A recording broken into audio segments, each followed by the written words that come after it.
নমস্কাৰ সকলোকে পুনৰবাৰ মোৰ চেনেললৈ স্বাগতম জনাইছোঁ আৰু পোনপ্ৰথমে সকলোকে মই মাঘৰ বিহুৰ শুভেচ্ছা জ্ঞাপন কৰিছোঁ। আজি মই বৰা চাউলেৰে বনোৱা এটি তেল পিঠাৰ ভিডিঅ' লৈ আহিছোঁ।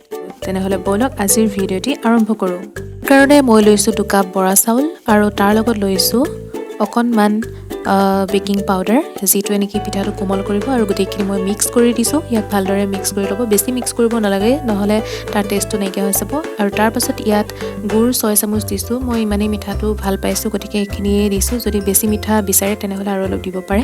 তাৰপাছত ইয়াত পানী মিক্স কৰি দিছোঁ। ইয়াত মই 1 কাপ হোৱা নাই, অকণমান কমি আছে, 1-2 আঙুলমান, সিমানখিনি মিক্স কৰি দিছোঁ। আৰু ইয়াত চাওক, কেৰাহীত দি দিছোঁ আৰু ইয়াক লুটিয়াই দিলোঁ। লুটিয়াই দিয়াৰ লগে লগে অলপ অলপকৈ ফুলিবলৈ ষ্টাৰ্ট কৰিছে আৰু পিঠাটো বহুত কোমল হৈছে আৰু আপোনালোকে খায়ো ভাল পাব। সেয়া চাওক, কিমান কম সময়তে পিঠাটো সম্পূৰ্ণ হৈ উঠিব, নিজে দেখিব। এয়া হৈ আছে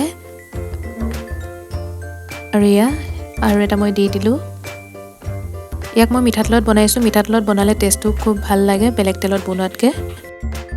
আপোনালোকে ইয়াক কিমান ডাঙৰ কৰিব পাৰে, নহ'লে ইয়াতকৈ সৰু কৰিব পাৰে, যেনেকুৱা ধৰণেৰে ভাল পায় তেনেকেই বনাই খাই চাব। তেনেহ'লে আজিৰ ভিডিঅ'টি ইমানতে সামৰিছোঁ। আকৌ এটি নতুন ভিডিঅ'লৈ পুনৰ লগ পোৱাৰ আশাৰে মই জ্যোতি শিখাই বিদায় মাগিছোঁ। Bye bye.